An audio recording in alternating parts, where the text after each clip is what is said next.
नमस्कार दोस्तों, मैं रोशन। आप सभी का स्वागत है अपने यूट्यूब चैनल स्टडी बी 2.0 में।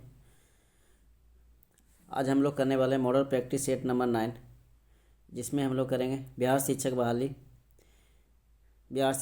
3.0 है ना, और 3.4.0 के लिए, जिसमें हम लोग करेंगे सोशल साइंस का क्वेश्चन क्लास 6 से क्लास 8 के लिए, है ना। ये बीपीएससी टीचर जिसमें होंगे क्लास 6 से क्लास 8 के लिए सोशल साइंस का क्वेश्चन करेंगे।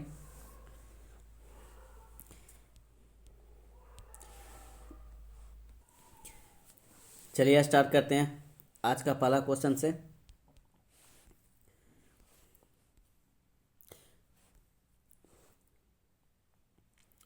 स्टार्ट करने से पहले अगर आप लोग मेरे चैनल पे नए हैं तो चैनल को सब्सक्राइब कर दें, और वीडियो अच्छा लगेगा तो वीडियो को लाइक और शेयर कर देंगे। चलिए आज का पहला क्वेश्चन देखिए। इनमें से कौन सा पाषाण युग के 3 प्रमुख कालों के अंतर्गत नहीं आता है ना। इनमें से कौन सा पाषाण युग है जो स्टोन एज के 3 प्रमुख कालों के अंतर्गत नहीं आता।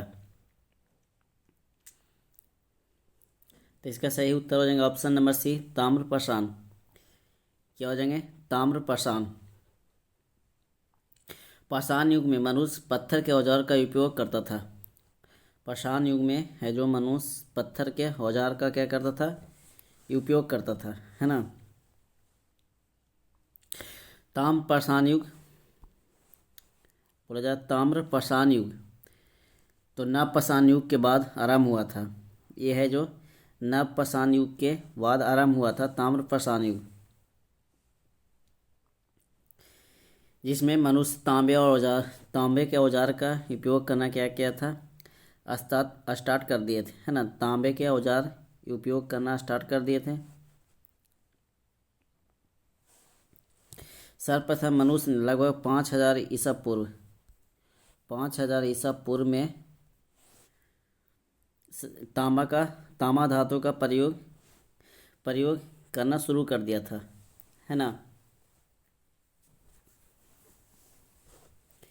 अगला क्वेश्चन देखिए।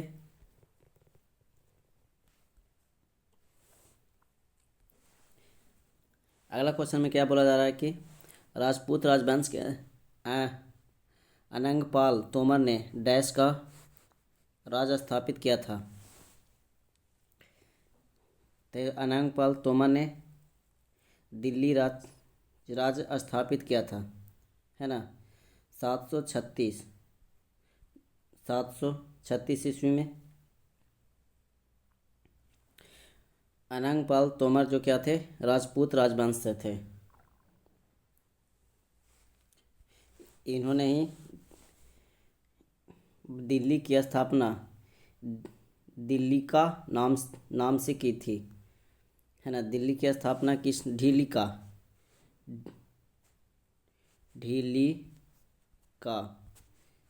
का नाम से की थी,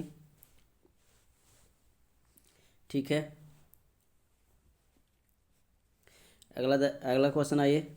बंगाल का पहला अंग्रेजी कारखाना 1651 में डैश नदी के तट पर स्थापित किया गया था। तो 1651 में पूछा जा रहा है ना। 1651 में तो किस तट पे किया गया था? तो इसका हो जाएंगे हुगली नदी के तट पे। हुगली नदी के तट पे।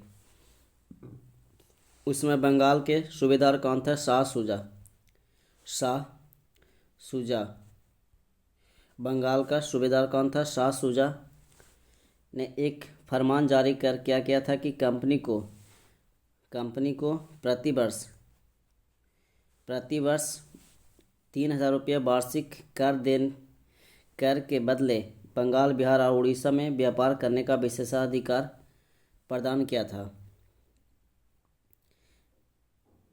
शाह शुजा के द्वारा एक फरमान जारी किया था कि बंगाल, बिहार और उसके बाद उड़ीसा, है ना। बंगाल, बिहार और उड़ीसा में 3000 रुपये प्रति वर्ष कर देकर क्या किया था कि व्यापार करने का विशेषाधिकार प्रदान किया था? क्योंकि शाह शुजा की अनुमति से ही क्या हुआ था कि बंगाल में अंग्रेजी कारखाना सबसे पहले 1651 में हुगली नदी के तट पर स्थापित हुई थी।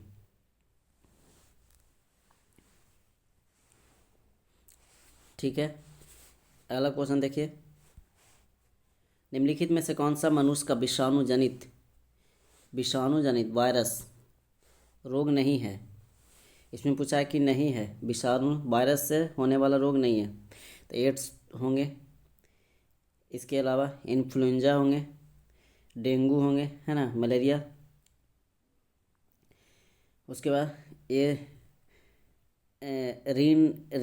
रिंडर पेस्ट, है ना, रिंडर पेस्ट है जो ये विषाणु से होने वाले रोग नहीं है।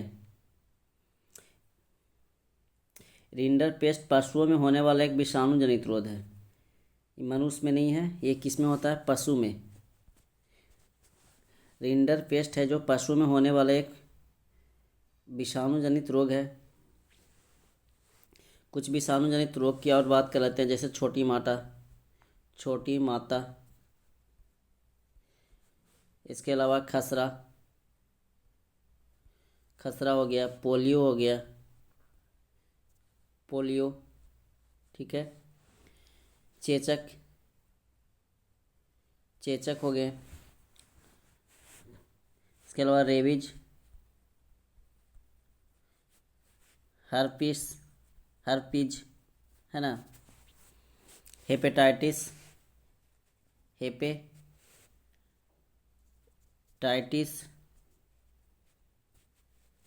इसके अलावा और बात करें तो एड्स, है ना, यहाँ पे एड्स लिखा हुआ, गलसुआ रोग,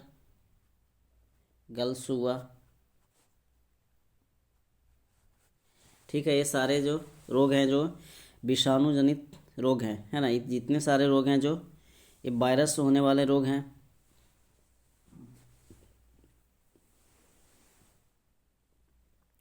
चलिए अगला क्वेश्चन देखिए। डीवीडी का पूरा नाम क्या है? तो इसका सही उत्तर हो जाएंगे डिजिटल बहुमुखी डिस्क। इसका लिख लेते हैं डीवीडी का डिजिटल, इंग्लिश में लिखते हैं डिजिटल,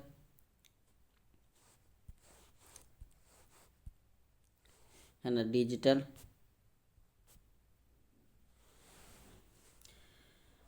वर्सेटाइल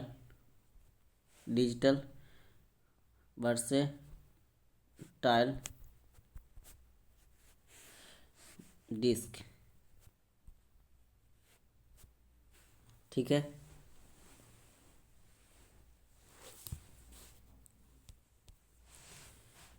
अगला देखिए, श्वसन कैसी प्रक्रिया मानी जाती है?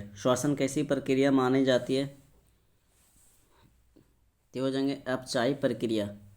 श्वसन है जो अपचायी प्रक्रिया मानी जाती है। यह 2 प्रकार के होता है, जैसे श्वसन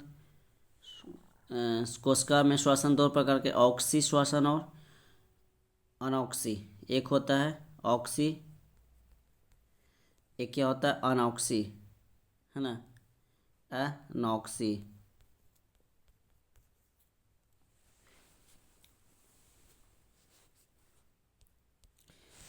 अगला क्वेश्चन, ईस्ट इंडिया कंपनी ने भारत के किस शहर में अपना पहला व्यापारिक केंद्र स्थापित किया था?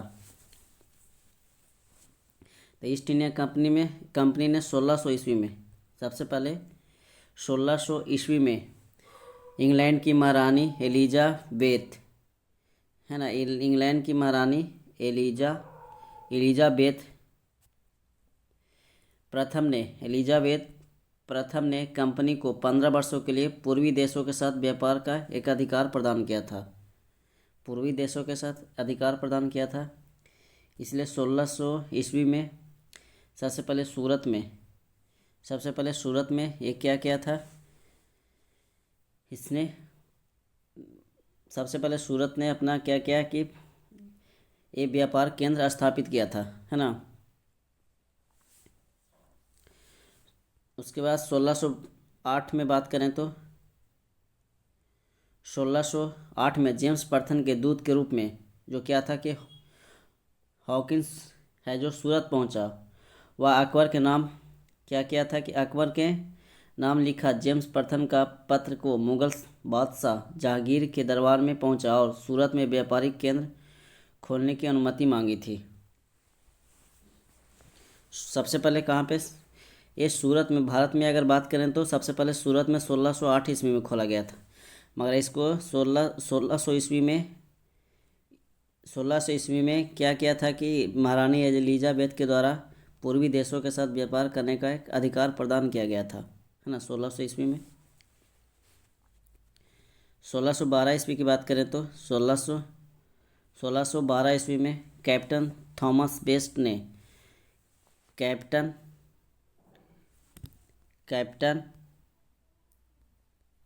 थॉमस कैप्टन थॉमस बेस्ट ने एक समुद्री युद्ध में पुर्तगालियों को क्या किया था, पराजित कर दिया था।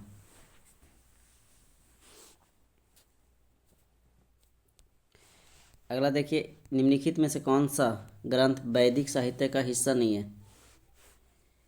निम्नलिखित में से कौन सा एक ग्रंथ है जो वैदिक साहित्य का हिस्सा नहीं है? तो इसका सही उत्तर हो जाएगा पीटक। पीटक है जो वैदिक साहित्य का हिस्सा नहीं है। बाकी वेद हिंदू धर्म के आधारभूत ग्रंथ है ना, जिनकी संख्या क्या बताया गया, 4 बताया गया। पहला हो जाएंगे तो ऋग्वेद, पहला ऋग्वेद हो जाएंगे, ठीक है। इसके बाद यजुर्वेद,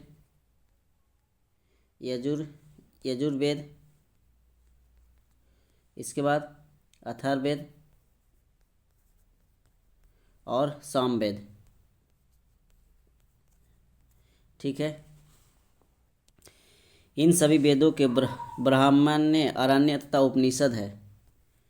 इन सभी वेदों के क्या है, ब्राह्मण, अरण्यक और उपनिषद है। अगला देखिए, भारत में अंग्रेजों द्वारा निर्मित पहला किला कौन सा था? भारत में अंग्रेजों द्वारा निर्मित पहला किला कौन सा था? तो अंग्रेजों द्वारा सबसे पहला किला की स्थापना करें तो 1640 ईस्वी में 1640 ईस्वी में जो फोर्ट सेंट जॉर्ज था, है ना, 1640 ईस्वी में की गई थी फोर्ट सेंट जॉर्ज की स्थापना।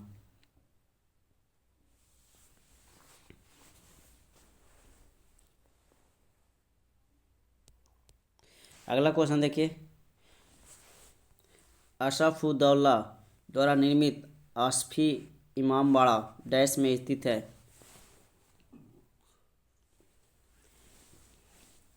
तो इसका सही उत्तर हो जाएंगे बड़ा इमामबाड़ा। इसकी स्थापना हुआ था 1784 ईस्वी में, है ना। और ये कहाँ पे स्थित है? लखनऊ में स्थित है। लखनऊ में क्या है, उत्तर प्रदेश के लखनऊ शहर में स्थित है। अगला क्वेश्चन देखिए,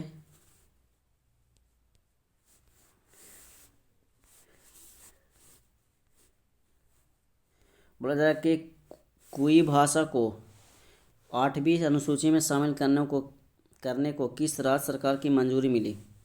कुई, है ना। तो इसका सही उत्तर हो जाएंगे उड़ीसा। उड़ीसा को क्या मिला था, 8वीं अनुसूची में शामिल करने का, ये कुई भाषा को क्या मिला था, मंजूरी मिली थी।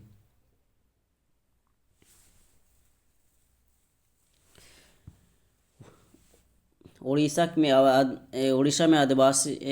आदिवासी आबादी लगभग 46 भाषाएं बोली जाती है। जैसे कंद हो गया, कंद, खोंडी, कंद के बाद खोंडी, कांडा, कोडू, है ना। ये क्या है, ये सारे हैं जो प्रमुख भाषा है।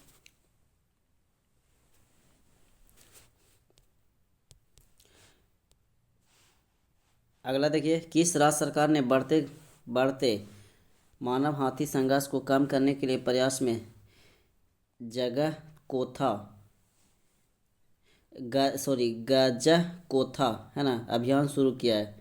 गजा कोथा अभियान शुरू किया है। तो इसका हो जाएंगे असम सरकार के द्वारा। किसके द्वारा? असम सरकार के द्वारा। इसमें लगभग 1200 से अधिक 1200 से अधिक प्रतिभागी क्या थे? शामिल है। प्रतिभागी 1200 से अधिक प्रतिभागी इसमें शामिल है। इसका उद्देश्य क्या हो कि मनुष्यों और हाथियों को बीच सह अस्तित्व को बढ़ावा देना।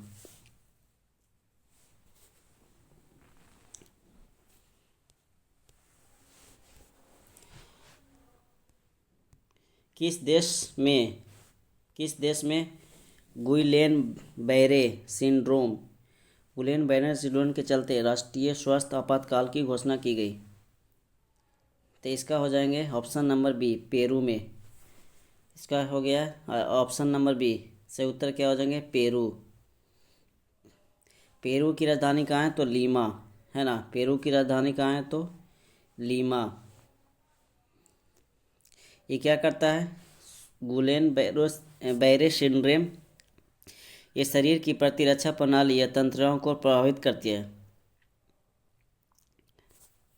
पेरू है जो दक्षिण अमेरिका देश की एक है ना देश है। एक साउथ अमेरिका एक क्या है? देश है। ठीक है, साउथ अमेरिका एक देश है। गोल्डमैन सैक्स रिपोर्ट के अनुसार भारत किस वर्ष तक अमेरिका को पीछे छोड़कर दुनिया की नंबर 2 अर्थव्यवस्था बन सकता है? तो हो जाएंगे 1975। गोल्डमैन सैक्स रिपोर्ट के अनुसार भारत किस वर्ष तक अमेरिका को पीछे छोड़कर दुनिया की नंबर 2 अर्थव्यवस्था बन सकता है? तो हो जाएंगे 1975 तक। वर्तमान में भारत की अर्थव्यवस्था की बात करें तो 3.2 ट्रिलियन क्या है? डॉलर है।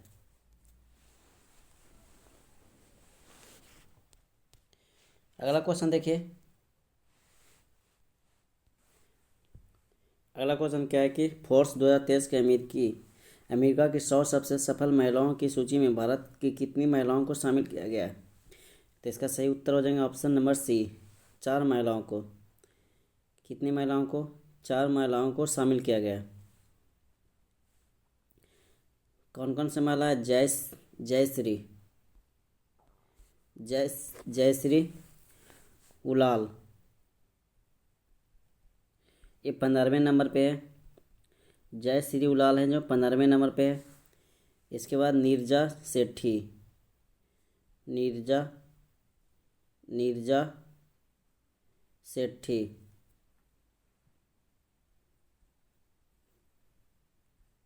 नीरजा सेठी की बात करें तो 25वें स्थान पे। ठीक है, इसके बाद नेहा नरखेड़े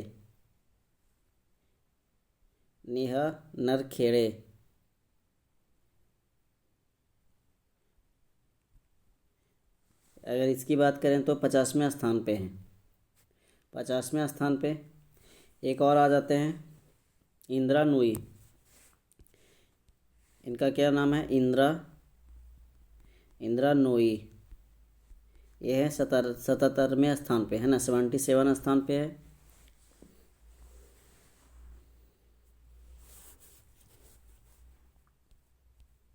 अगला क्वेश्चन देखिए, निम्नलिखित में से भारत के कौन से राज्य आम्रवर्षा यानी मैंग्रोव शावर शब्द में से संबंधित है? तो आम्रवर्षा, तो इसका सही उत्तर क्या हो जाएंगे? आम्रवर्षा ये कहाँ पे होती है? तो हो जाएंगे केरल में। केरल और कर्नाटक में होती है। क्योंकि जो आम के मौसम में जो वर्षा होती है, इसलिए उसको हम लोग आम्रवर्षा के नाम से जानते हैं। इसको हम लोग एक और नाम जानते हैं, ग्रीष्मकालीन वर्षा के भी नाम से जानते हैं,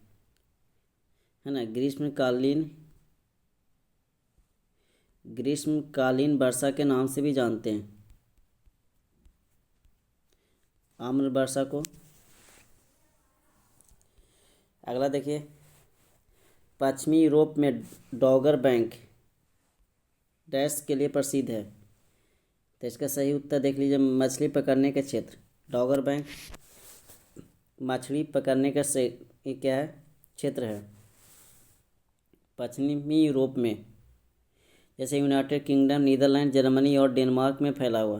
कहाँ कहाँ ये, यूनाइटेड किंगडम, नीदरलैंड, जर्मनी और डेनमार्क में फैला हुआ। अगला देखिए, एक ग्लेशियर में गहरी दरार को क्या कहा जाता है। एक ग्लेशियर में गहरी दरार को क्या कहा जाता है।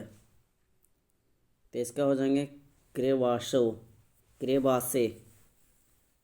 दो पहाड़ों के बीच प्राकृतिक मार्ग को दर्रा बोलते हैं। दो पहाड़ों के बीच अगर प्राकृतिक मार्ग को हम लोग क्या बोलते हैं, दर्रा बोलते हैं, है ना। क्योंकि ज़मीन के बीच अगर गैप होता है तो उसको हम लोग क्या बोलते हैं, दरार बोलते हैं। दरार, ज़मीन के बीच गैप को मौजूद हो तो उसको दरार बोलते हैं।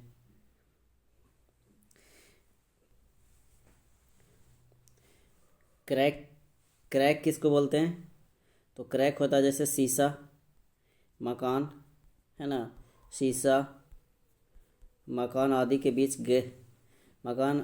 बीच में गैप हो जाता है, उसको हम लोग क्रैक बोलते हैं। ठीक है।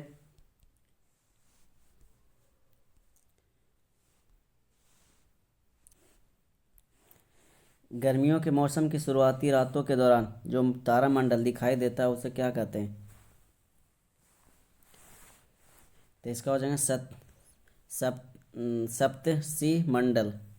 इसको क्या बोलते हैं, सप्तर्षि मंडल।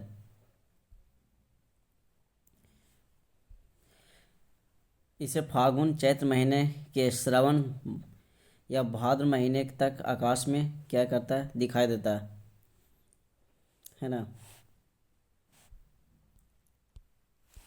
निम्नलिखित में से कौन सी वस्तु सूर्य के चारों ओर परिक्रमा करती है। तो इसका सही उत्तर क्या हो जाएंगे, ग्रह है जो सूर्य के चारों ओर क्या करती है, परिक्रमा करती है। सौरमंडल में कितने 8 ग्रह हैं, जैसे बुध, शुक्र, पृथ्वी, मंगल।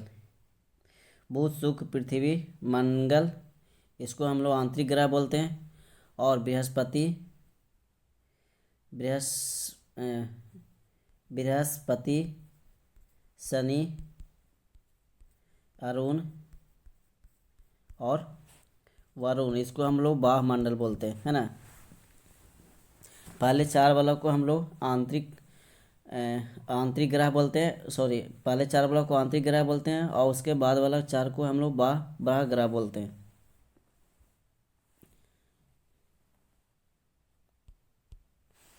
सौरमंडल 4 बाह्य ग्रह, जैसे हम लोग अभी बताएं, कोपरनिकस ने 1530 ईस्वी में, सबसे पहले कोपरनिकस ने 1530 ईस्वी में बताया है कि सूर्य ब्रह्मांड के केंद्र में और सारे ग्रह इसकी क्या कर रहा है, परिक्रमा कर रहा है।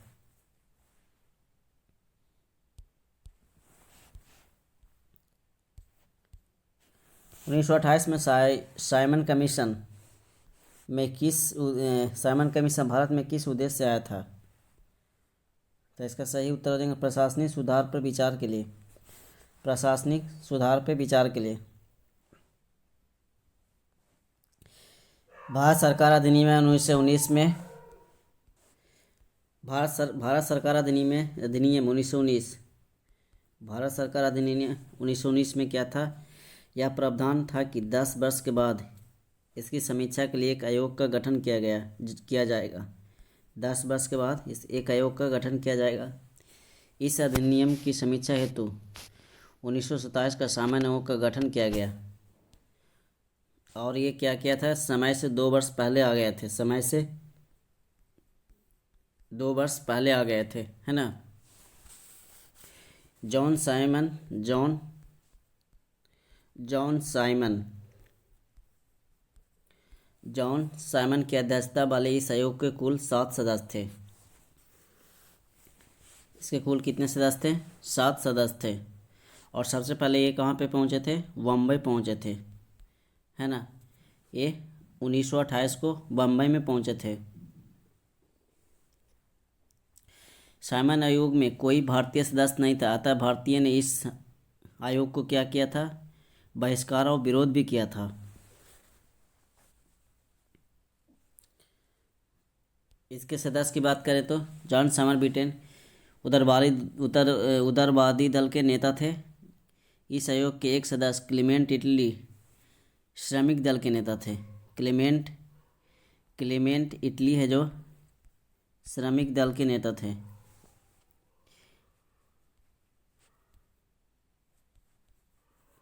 ठीक है, अगला देखिए, डॉक्टर वर्गीज कुरियन का नाम विख्यात है। तो ये सभी को पता होंगे लगभग, डॉक्टर वर्गीज कुरियन का नाम। तो इसका सही उत्तर हो जाएगा ऑप्शन नंबर सी, श्वेत क्रांति के लिए। भारत में श्वेत क्रांति की शुरुआत की बात करें तो 1970 में शुरू की हुई थी। 1970 में शुरू हुई थी, है ना। श्वेत क्रांति क्या था कि ऑपरेशन फ्लड जिसको बोलते हैं, जिसे भारत में दूध की कमी को दूर करने के लिए किया जाए। और 1970 में क्या हुआ था? 1970 ईस्वी में राष्ट्रीय डेयरी विकास बोर्ड द्वारा किया गया था। इसकी राष्ट्रीय डेयरी विकास बोर्ड की स्थापना की बात करें तो 1965 में ही हो गई थी। 1965 में हो गई थी। हरित क्रांति के लिए क्या हो जाएंगे? हरित क्रांति की शुरुआत 1960 में के दौरान हुआ था। 1960 के दशक में जो नॉर्मन बोरलॉग के द्वारा, है ना, नॉर्मन बोरलॉग के द्वारा की गई थी। उन्होंने ही 1970 ईस्वी में नॉर्मन बोरलॉग को उच्च उपज देने वाली किस्मों को विकसित करने और उसके कार्य के लिए नोबेल शांति पुरस्कार भी प्रदान किया गया था। अगर भारत में बात करें हरित क्रांति का जनक, तो इसका हो जाएंगे एम एस स्वामीनाथन, है ना, स्वामीनाथन। ठीक है, इसके बाद आते हैं एक और, नीली क्रांति भी 1960 के दशक के मध्य में हो गई थी। ये क्या है कि मत्स्य पालन उद्योग से संबंधित है।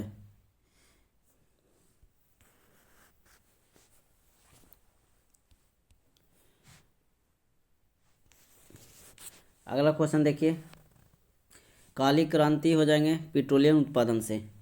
काली क्रांति का संबंध पेट्रोलियम उत्पादन को बढ़ाने के लिए है काली क्रांति। एक आते हैं भूरी क्रांति का संबंध हो जाएंगे उर्वरक उत्पादन, है ना, उर्वरक उत्पादन से भूरी क्रांति। एक आ जाते हैं अमृत क्रांति,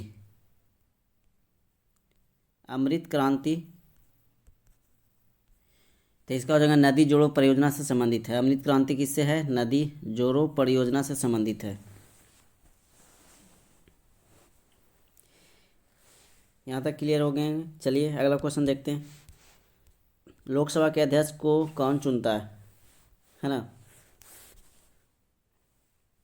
अगर वीडियो अच्छा लग रहा है तो वीडियो को लाइक कर दें, अगर चैनल पे पहली बार आए तो चैनल को सब्सक्राइब कर दें और ऑल नोटिफिकेशन पे क्लिक कर दें, ताकि नोटिफिकेशन के माध्यम से आपको वीडियो, है ना, पहुंच जाएगा।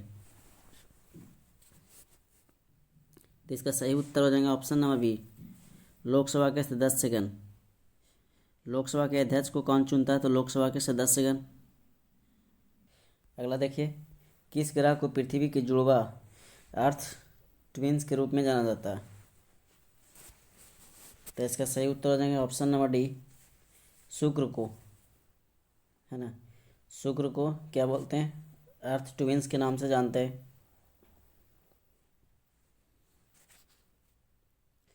शुक्र का आकार, घनत्व एवं व्यास पृथ्वी के समान होता है।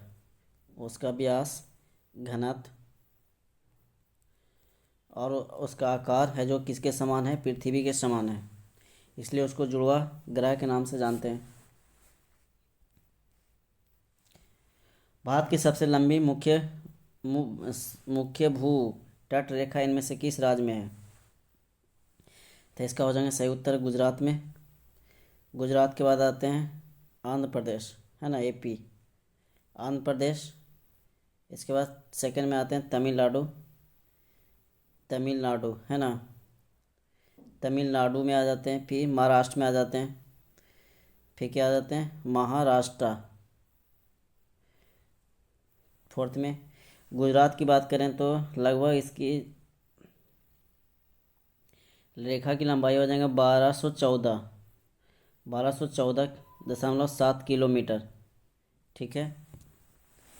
इसके बाद आते हैं आंध्र प्रदेश के, आ जाएंगे लगभग 974। ठीक है।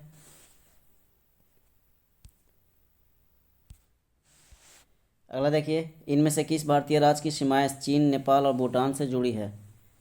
चीन, नेपाल और भूटान के साथ जुड़ी है ना, चीन, नेपाल और भूटान के साथ जुड़ी है। तो इसका क्या हो जाएंगे, तो इसका हो जाएंगे, देख लीजिए, ऑप्शन नंबर सी, सिक्किम, क्योंकि यहाँ पे चीन है, यहाँ पे भूटान है, यहाँ पे नेपाल है ना। तो इसका सही उत्तर क्या हो जाएंगे, सिक्किम। सिक्किम है जो ये 3 देशों के साथ सीमाएं जुड़ी है। सिक्किम की राजधानी की बात करें तो इसका हो जाएंगे, सिक्किम की राजधानी गंगटोक। सिक्किम की राजधानी क्या हो जाएंगे, गंगटोक, है ना।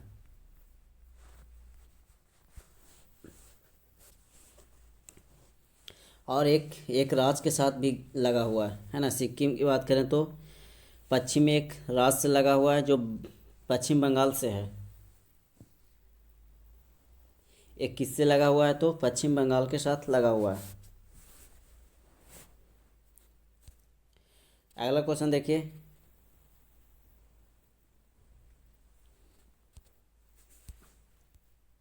केरल से गुजरने वाले अक्षांश डैश से भी गुजरती है।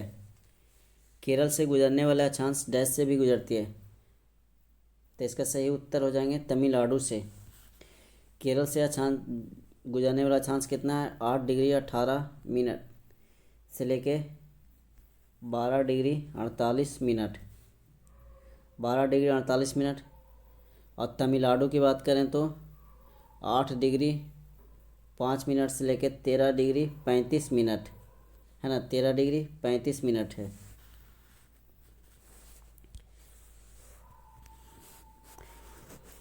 केरल की सीमा रेखा से लगे राज्य तमिलनाडु एवं कर्नाटक है। तमिलनाडु और कौन से राज्य है, एक कर्नाटक है। एक पुदुचेरी, है ना, पुदुचेरी एकदम माँ है, पुदुचेरी और माँ है जो केरल क्षेत्र में ही स्थित है। अगला क्वेश्चन है कि एक अलग अनुशासन के रूप में माइक्रो इकोनॉमिक्स के संस्थापक के जनक के रूप में किसे जाना जाता है? तो इसका सही उत्तर देख लीजिए,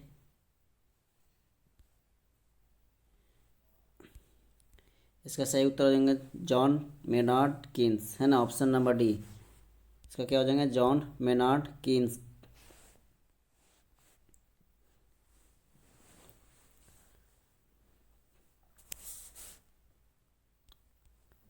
अगला देखिए, निम्नलिखित में से कौन सा विभाग भारत के जीडीपी की गणना करता है? निम्नलिखित में से कौन सा विभाग भारत के जीडीपी का गणना करता है ना। तो इसका सही उत्तर हो जाएगा केंद्रीय सांख्यिकी संगठन, यानी केंद्रीय सांख्यिकी कार्यालय, ऑप्शन नंबर सी, सीएसओ के द्वारा किया जाता है। आर्थिक विकास का एक अच्छा संकेतित किस्म किसमें निरंतर वृद्धि है। आर्थिक विकास का एक अच्छा संकेतक किसमें निरंतर वृद्धि है। तो इसका हो जाएंगे जीडीपी में। इसका क्या हो जाएंगे जीडीपी में।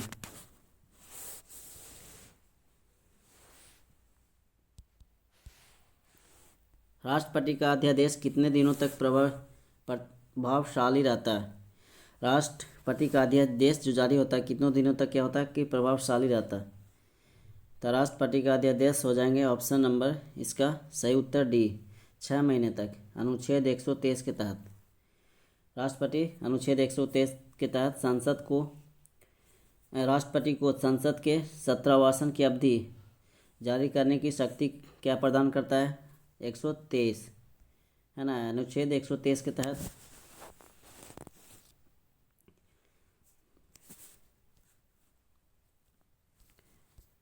अंगीकृत किए गए जाने के समय भारतीय संविधान सबसे लंबा संविधान था जिसे मूलतः डैश अनुच्छेद थे है ना। कितने अनुच्छेद थे। तो इसका सही उत्तर हो जाएंगे शुरू में अनुच्छेदों की संख्या की बात करें तो 395 अनुच्छेद थे। 395 अनुच्छेद थे। अभी अनुच्छेदों की बात करें तो लगभग 468 अनुच्छेद हो गए है ना। वर्तमान में कितने अनुच्छेद है लगभग 468 अनुच्छेद हैं। भारत में संविधान को अंगीकृत किया गया था 26 नवंबर 1949 को है ना। और 26 जनवरी 1950 को क्या किया गया था स्वीकृत किया गया था लागू किया गया था। 395 अनुच्छेद और 8 अनुसूचियाँ थी। 8 अनुसूचियाँ है ना। 8 अनुसूचियाँ भी थी और 22 जो क्या थे भाग थे। 22 भाग थे।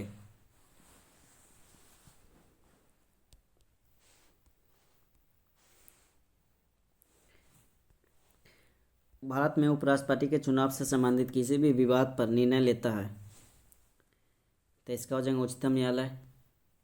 इसका सही उत्तर क्या हो जाएंगे उच्चतम न्यायालय के द्वारा।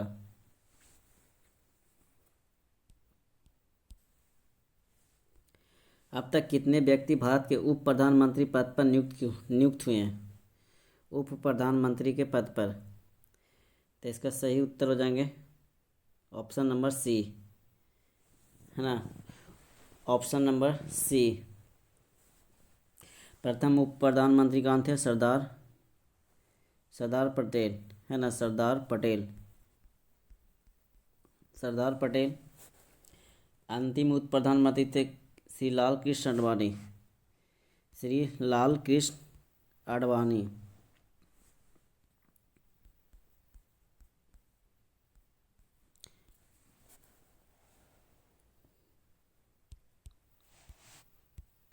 सूची 1 को सूची 2 से मिलान करना मैच है ना।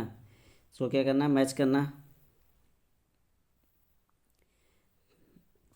इसको मिलाइए। सबसे पहले मोपला विद्रोह तो कहाँ पे हुआ था केरल में हुआ था। पावना विद्रोह तो पावना विद्रोह कहाँ पे हुआ था तो ये बंगाल में हुआ था। पावना विद्रोह बंगाल में। एका आंदोलन की बात करें तो ये अवध में हुई थी है ना। अवध में। और बिरसा मुंडा विद्रोह तो बिहार में। मोपला विद्रोह कब हुआ था 1921 में। 1921 ईस्वी में हुई थी। 1921 ईस्वी में है ना। एक मिनट। मोपला विद्रोह कब हुए थे 1921 ईस्वी में। ठीक है। पावना विद्रोह की बात करें तो बंगाल में हुआ था। यह 1873 से 76 के बीच। ठीक है। इसके बाद आता है एका आंदोलन है ना। एका आंदोलन इसका भी हुआ था। कब हुआ था 1921 ईस्वी में एका आंदोलन। इसके बाद आते हैं बिरसा मुंडा। तो हो जाएंगे इसका यहाँ लिख देते हैं 1899 से 1900 में। ठीक है। 1899 से 1900 में हुए थे।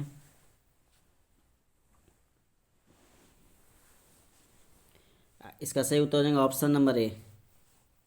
ठीक है, यहाँ तक क्लियर है। अगला क्वेश्चन देखिए, निम्नलिखित को कालानुक्रम में रखिए, जो सबसे पहले आए हैं तो उनको रखना है ना। चले, यहाँ पे तुलसीदास, फिर राजा राम मोहन राय, उसके बाद क्या क्या है, स्वामी विवेकानंद और दयानंद सरस्वती। स्वामी विवेकानंद और दयानंद सरस्वती। तो सबसे पहले हो जाएंगे तुलसीदास।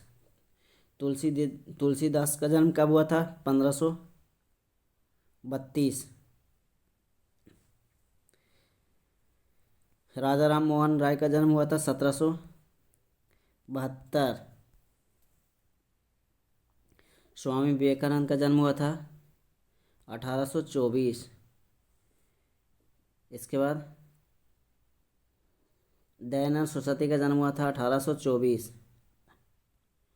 है ना। तो दोनों तो सेम दिख रहा है, बट स्वामी विवेकानंद का जन्म हुआ था 12 जनवरी 1824, और दयानंद सरस्वती का जन्म हुआ था 12 फरवरी। ठीक है, तो सबसे पहले कौन आ जाएंगे? तुलसीदास, है ना, फर्स्ट नंबर में। फिर सेकेंड नंबर में आ जाएंगे राजा राम मोहन राय, सेकेंड में राजा राम मोहन राय। फिर उसके बाद थर्ड में आ जाएंगे स्वामी विवेकानंद 12 जनवरी। फिर दयानंद सरस्वती 12 फरवरी 1924। ठीक है, तो इसका सही उत्तर हो जाएंगे ऑप्शन नंबर ए। इसका सही उत्तर क्या हो जाएंगे? Option number A.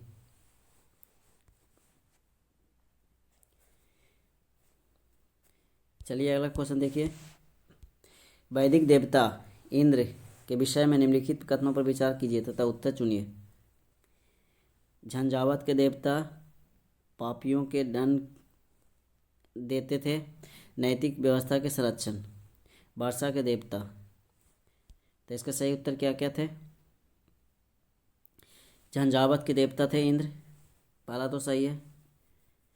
फिर नैतिक व्यवस्था के संरक्षक थे, यानी ऑप्शन नंबर, इसका हो जाएगा ऑप्शन नंबर बी सही उत्तर है, यानी 1 और 3 सही हो जाएंगे।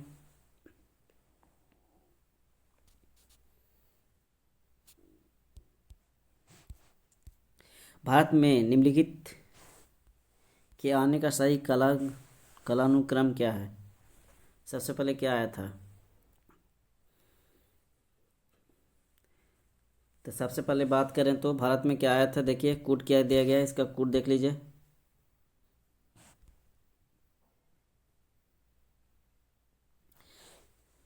इसका सही उत्तर क्या हो जाएंगे? पहले आए थे नगर संस्कृत, है ना, फर्स्ट नंबर में हो जाएंगे नगर संस्कृत। इसके बाद आएंगे सेकंड नंबर में लोहे का हाल। फिर आ जाएंगे थर्ड नंबर में आहत मुद्रा चांदी के सिक्के। फिर फोर्थ में आ जाएंगे सोने के सिक्के। ठीक है, ये कितने नंबर पे आ रहे हैं? 4th नंबर पे, है ना।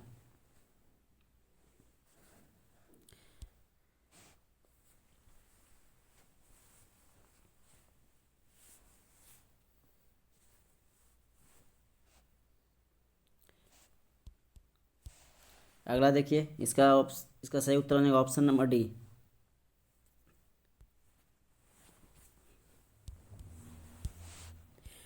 निम्नलिखित को मिलान करें। निम्नलिखित का क्या करना है? मिलान करना है। एक तरफ दिया गया है नृत्य, एक तरफ उसका राज दिया गया है।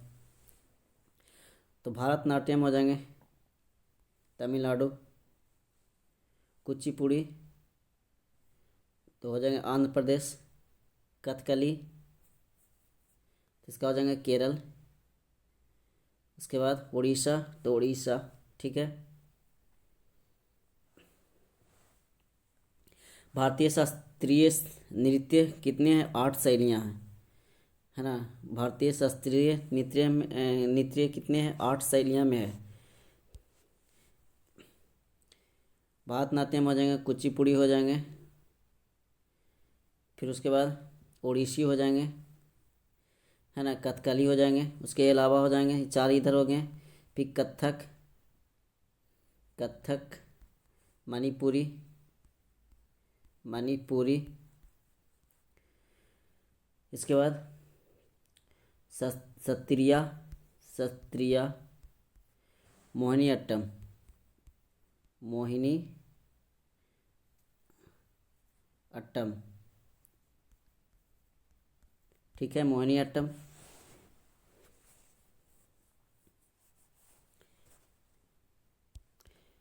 चलिए इसका सही उत्तर हो जाएगा ऑप्शन नंबर ए, है ना। अगला देखिए, भारत के उच्चतम न्यायालय की प्रथम महिला न्यायाधीश कौन थी? उच्चतम न्यायालय, तो इसका सही उत्तर हो जाएंगे फातिमा बीबी। फातिमा बीबी कब बनी थी? 1989, 1989 में।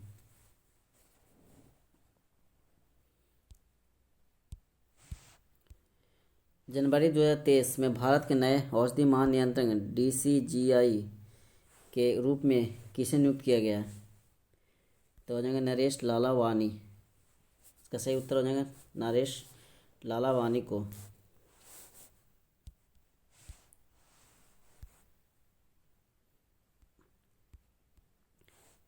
गृह मंत्री अमित शाह ने नई दिल्ली में किस अर्धसैनिक बल के मोबाइल ऐप्स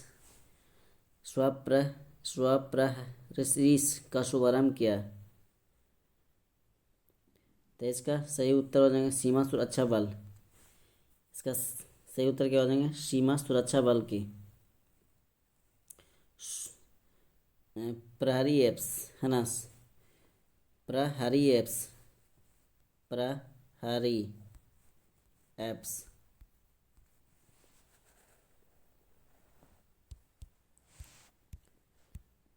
12 से 16 जनवरी 2023 तक 26वां राष्ट्रीय युवा महोत्सव कहाँ आयोजित किया जाएगा? है ना, किया जाएगा यानी हो गया। तो इसका सही उत्तर हो जाएंगे ऑप्शन नंबर डी, कर्नाटक में। दुनिया की 100 सबसे शक्तिशाली महिलाओं की फोर्स 2022 की सूची में कौन टॉप पर है? तो इसका सही हो जाएगा Ursula van der Leyen, Ursula van der न्यून। नेटवर्क रेडीनेस इंडेक्स 2022 में भारत ने कौन सा स्थान प्राप्त किया? ये करेंट का क्वेश्चन है, इसको देख लीजिएगा, थोड़ा 2022 का क्वेश्चन दिया गया।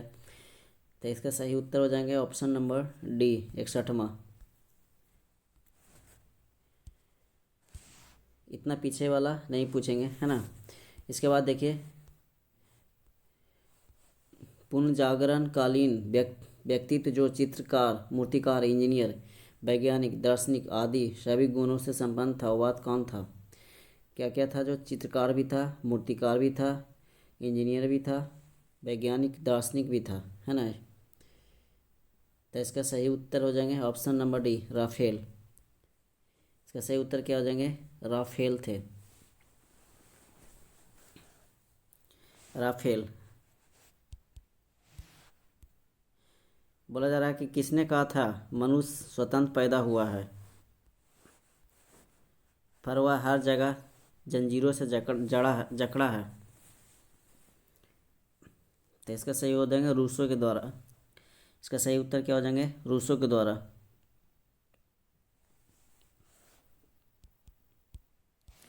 नाजी पार्टी के झंडा पर किसका चिन्ह बना हुआ था? नाजी पार्टी का झंडा पर किसका चिन्ह बना हुआ था? यह क्या था कि national socialist German workers party या नाजी पार्टी के नाम से जाना जाता है, जर्मनी में था। तो इसका सही उत्तर हो जाएंगे स्वास्तिक का। क्या हो जाएंगे? स्वास्तिक का। नीचे दिए गए विकल्पों में से कौन सा विकल्प आर्द्र भूमि वेटलैंड के संरक्षण के चिरस्थायी प्रयोग हेतु अंतर्राष्ट्रीय संधि है? तो रामसर सम्मेलन। इसका सही उत्तर हो जाएगा रामसर सम्मेलन। रामसर सम्मेलन ईरान के शहर रामसर में संपन्न हुआ था। और 1971 में हुई थी। यह संपन्न कब हुई थी? 1971 में संपन्न हुई थी।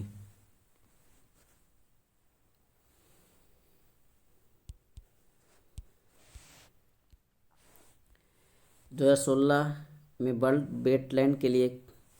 वेटलैंड डे के लिए विषय क्या था 2016 का? तो इसका सही उत्तर क्या हो जाएंगे? चिरस्थायी आजीविका। चिरस्थायी आजीविका।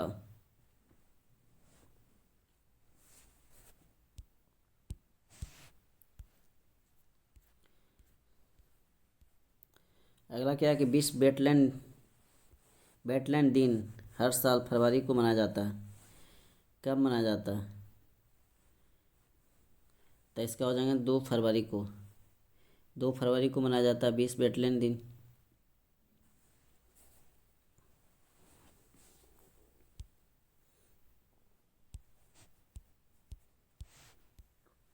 इनमें से कौन सिंगापुर में आयोजित वार्षिक राष्ट्रव्यापी पर्यावरण के प्रति जागरूकता एवं प्रत्यक्ष कार्यवाही को प्रोत्साहन करने वाला अभियान है?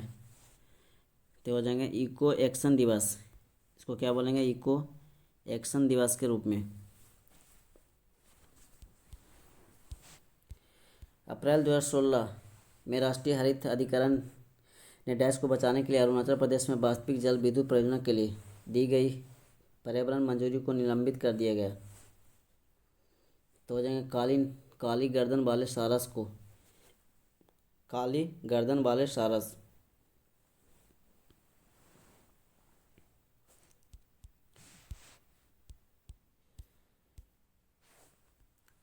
भारत पर्यावरण संरक्षण अधिनियम किस वर्ष पारित हुआ था? तो हो जाएंगे 1986 को। 23 मई 1986 को पारित की गई थी। इसके अंतर्गत क्या क्या था? वन था, जल था, भूमि था, है ना। वन, जल, भूमि आदि के संरक्षण संवर्धन की बात की गई थी इसमें।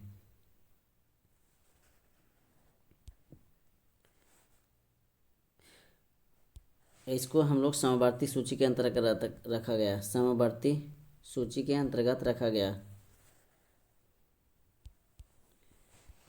द फ्यूचर ऑफ इंडिया नामक पुस्तक का लेखक? तो हो जाएंगे बिमल जालान। इसका क्या हो जाएंगे? बिमल जालान। तीसरे राष्ट्रमंडल युवा खेल हुए थे? तो हो जाएंगे पुणे में। तीसरे राष्ट्रमंडल युवा खेल हुए थे तो पुणे में। सबसे पहले राष्ट्रमंडल खेल कहाँ पे हुआ थे? तो हैमिल्टन, है ना। हैमिल्टन में हुए थे 1930 में। वर्तमान में राष्ट्रमंडल में सदस्यों की संख्या की बात करें तो 53 सदस्य हैं।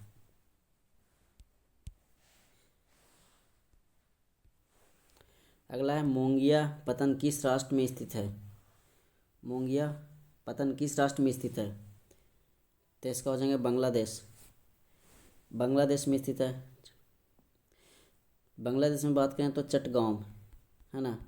चटगांव बंदरगाह भी कहाँ पे है? बांग्लादेश में स्थित है।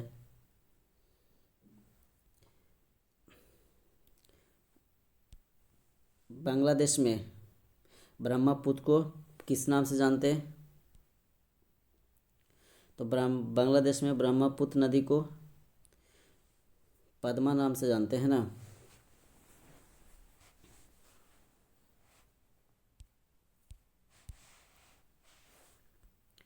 स्कूलों के निम्न नामों में से कौन सा जवाहरलाल नेहरू के साथ जुड़ा हुआ है? तो हो जाएंगे नवोदय स्कूल। क्या हो जाएंगे? नवोदय स्कूल।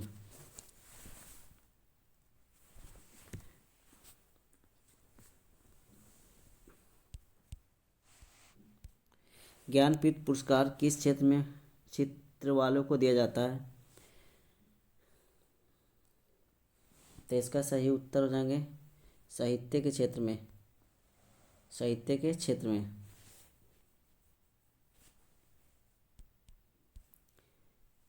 अगला है यूएनओ का महासचिव बनने वाला पहला फिरकी राष्ट्रीय था? तो हो जाएंगे बुत्रोस घाली। इसका सही उत्तर हो जाएंगे बुत्रोस घाली, महासचिव था, है ना।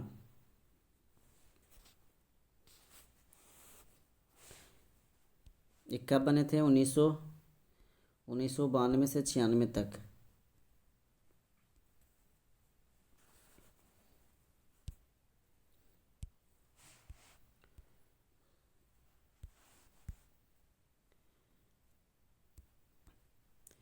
अगला देखिए, भारत के स्थलीकृत मानचित्र में निम्न में से कौन सा संगठन बनाता है?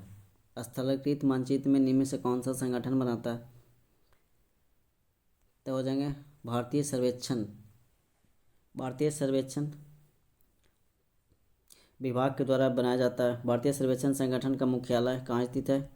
तो कोलकाता में स्थित है। इसका मुख्यालय की बात करें तो कोलकाता में स्थित है। अब भारतीय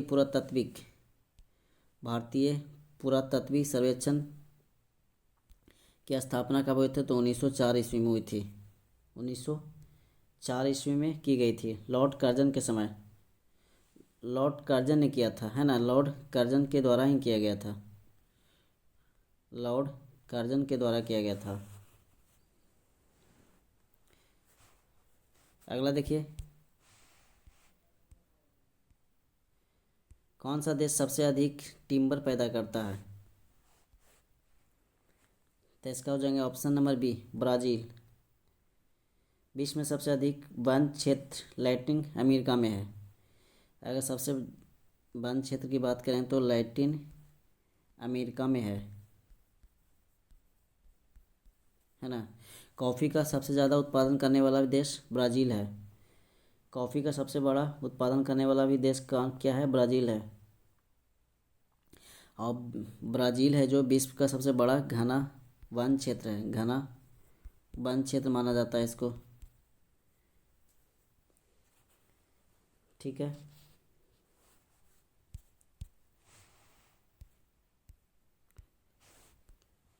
किसी परिपथ में विद्युत धारा के प्रवाह की दिशा को दर्शाने के लिए किस उपकरण का प्रयोग करते हैं?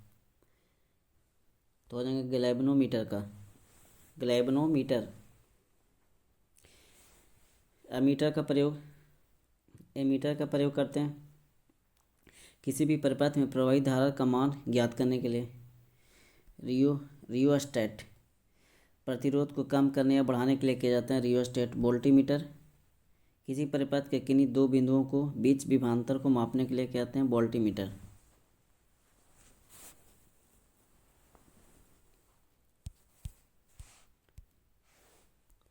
किसी पदार्थ का प्रति इकाई आयतन पर द्रव्यमान क्या कहलाता है? तो इसका सही उत्तर क्या हो जाएंगे? ऑप्शन नंबर सी, घनत्व। इसका क्या बोलेंगे? घनत्व बोलते हैं।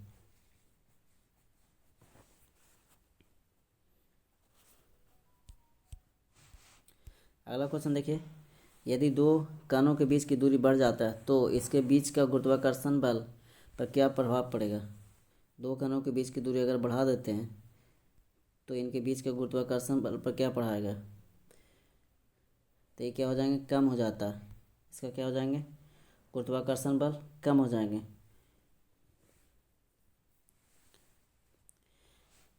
क्योंकि न्यूटन के गुरुत्वाकर्षण नियम के अनुसार ब्रह्मांड में किन्हीं दो पिंडों के मध्य लगने वाला आकर्षण बल उनके द्रव्यमान के गुणनफल के क्या होता है? समानुपाती होता है ना।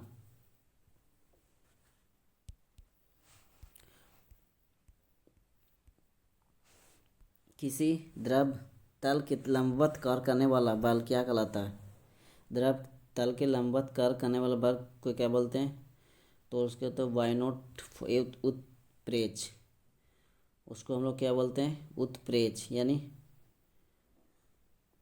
वायोंट फोर्स, है ना।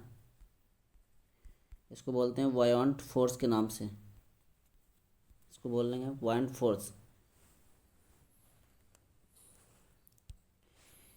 इसका अध्ययन सर्वप्रथम किसने किया था? तो आर्किमिडीज के द्वारा किया गया था। आर्किमिडीज के द्वारा किया गया था। ठीक है। आर्किमिडीज का सिद्धांत क्या था कि जब कोई वस्तु किसी द्रव में पूरी अथवा आंशिक रूप से डुबोई जाता है तो उसमें भार में क्या होती है, भार में एक कमी होती है ना। भार में एक कमी का आभास होता है और भार में यह आभासी कमी वस्तु द्वारा हटाए गए द्रव के क्या होता है, बराबर होता है।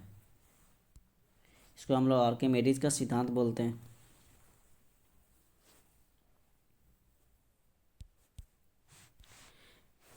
किसी लगाए गए बल के लिए यदि क्षेत्रफल कम है तो दाब क्या होगा।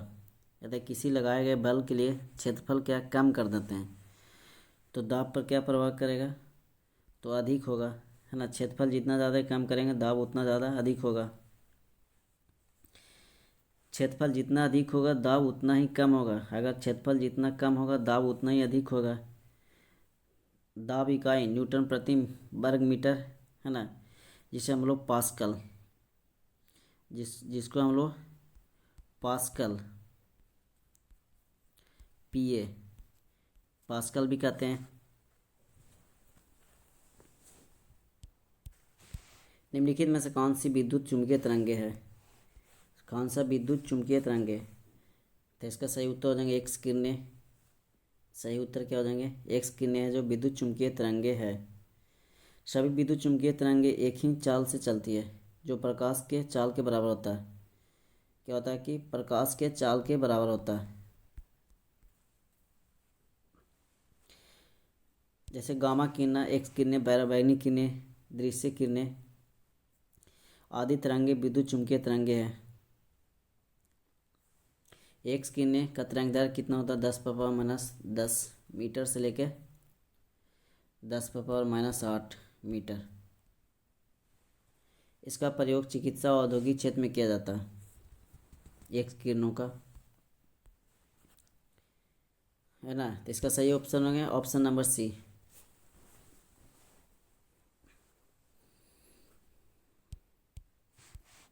सर्च लाइट का प्रवर्तक कौन, सर्च लाइट का प्रवर्तक कौन सा है, तो इसका सही उत्तर होगा अवतल दर्पण। अवतल दर्पण का प्रयोग क्या होता है, अवतल दर्पण का प्रयोग मोटर गाड़ियों के हेडलाइट में किया जाता है, नाई की दुकान में लगे दर्पण में किया जाता है, आँख में भी होता है, कान नाक एवं आँख नाक कान ऐसी नाक के डॉक्टर द्वारा प्रयोग किए जाने वाले दर्पण में भी होता है। अवतल दर्पण क्या होता है, जिसका चिकना भाग अंदर की तरफ और खुरदरा भाग क्या होता है, बाहर की तरफ होता है ना। किस वैज्ञानिक ने पदार्थ की प्रकृति के बारे में बुनियादी सिद्धांत प्रदान किया, तो इसका हो जाएगा जॉन डाल्टन के द्वारा। इसका सही उत्तर क्या हो जाएंगे, जॉन डाल्टन के द्वारा। जॉन डाल्टन ने परमाणु सिद्धांत को द्रव्यमान संरक्षण के नियम और निश्चित अनुपात के नियम की भी युक्ति संगत व्याख्या की है।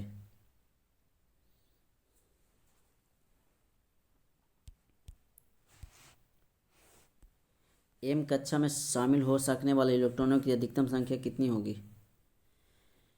तो KLMN, है ना, KLMN। एन बराबर, इसको लिख देते एन बराबर KLMN, ठीक है। इलेक्ट्रॉनों की संख्या का फॉर्मूला होता है 2n², इसको लिख देंगे 2n²। तो किसका पूछा गया है इसमें, एम का है 1 2 3 3 नंबर पे, तो 2 × 3 का स्क्वायर, तो कितना हो जाएगा, 3 × 9 और 9 × 18। तो इसका अधिकतम संख्या की बात करें तो इसका कितना हो जाएगा, इसका हो जाएगा ऑप्शन नंबर सी 18 हो जाएंगे, ठीक है।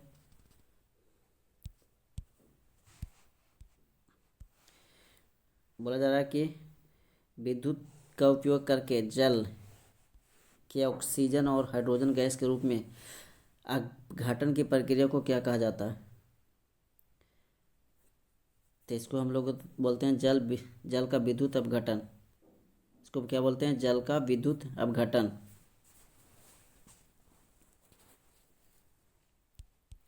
अगला देखिए, निम्नलिखित में से किस गैस का उपयोग खाद्य पदार्थों को ऑक्सीकृत कर होने से रोकने के लिए किया जाता है?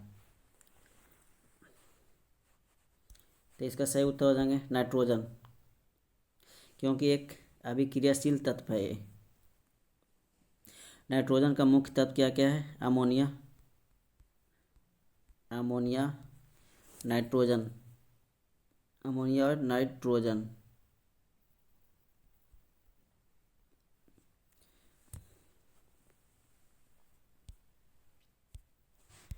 निम्नलिखित में से कौन सी राशि किसी दिए गए धातु के तार के वैद्युत प्रतिरोधकता को प्रभावित करती है? तो हो जाएंगे तार के पदार्थ की प्रकृति पर। तार की प्रतिरोधकता उसका आंतरिक गुण है। किसी भी पदार्थ का वह गुण जो उसमें से होकर प्रभावित होने वाली विद्युत धारा का विरोध करता, उसे उसका क्या बोलते हैं? प्रतिरोध कहते हैं।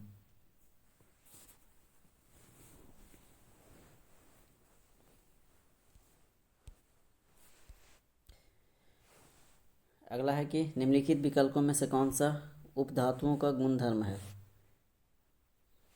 तो हो जाएंगे अर्धचालक। इसका क्या बोलेंगे? अर्धचालक।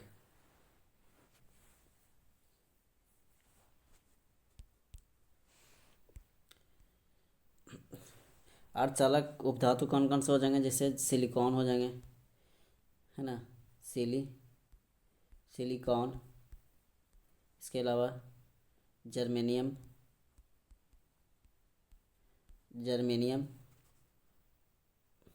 आदि क्या आ जाएंगे? उपधातु हो जाएंगे। मैरी क्यूरी ने किसकी खोज के लिए नोबेल पुरस्कार प्राप्त किया था? तो ये हो जाएंगे, इसका सही उत्तर क्या हो जाएंगे? ऑप्शन नंबर सी, रेडियम की। विज्ञान की दो शाखाएं भौतिक रसायन विज्ञान नोबेल पुरस्कार से सम्मानित होने वाली वह पहली वैज्ञानिक है ना, मैडम क्यूरी।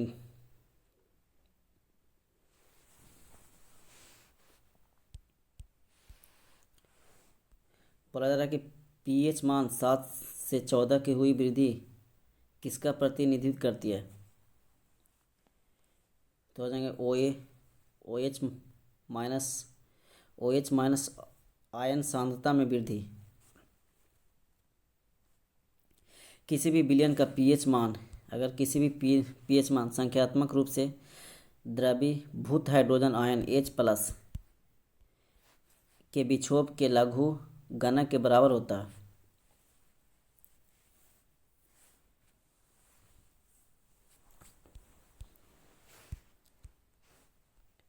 परमाणु की त्रिज्या का प्रयोग किसे मापने के लिए किया जाता है? तो इसका सही उत्तर देंगे परमाण्विक आकार। ठीक है, अगला क्वेश्चन देखिए, कार्बन द्वारा मजबूत बंध के गठन का कारण इसका डैश आकार है। तो इसका हो जाएगा छोटा। इसका क्या हो जाएगा? छोटा। कार्बन द्वारा मजबूत बंध के गठन का कारण इसका छोटा आकार है, क्योंकि रासायनिक तत्व संकेत C होता है और परमाणु संख्या कितनी है? 6 है। परमाणु संख्या 6 है। कार्बन के 3 प्राकृतिक समस्थानिक होते हैं, जैसे C, है ना,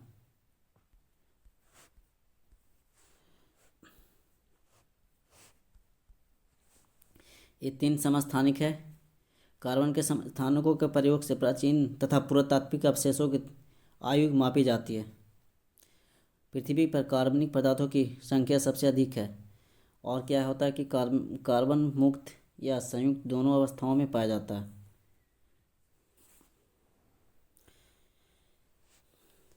इसके विधि की बात करें तो जिसमें हीरा ग्रेफाइट इसका प्रमुख है। हीरा विद्युत का कुचालक होता है एवं ग्रेफाइट विद्युत का सुचालक होता है।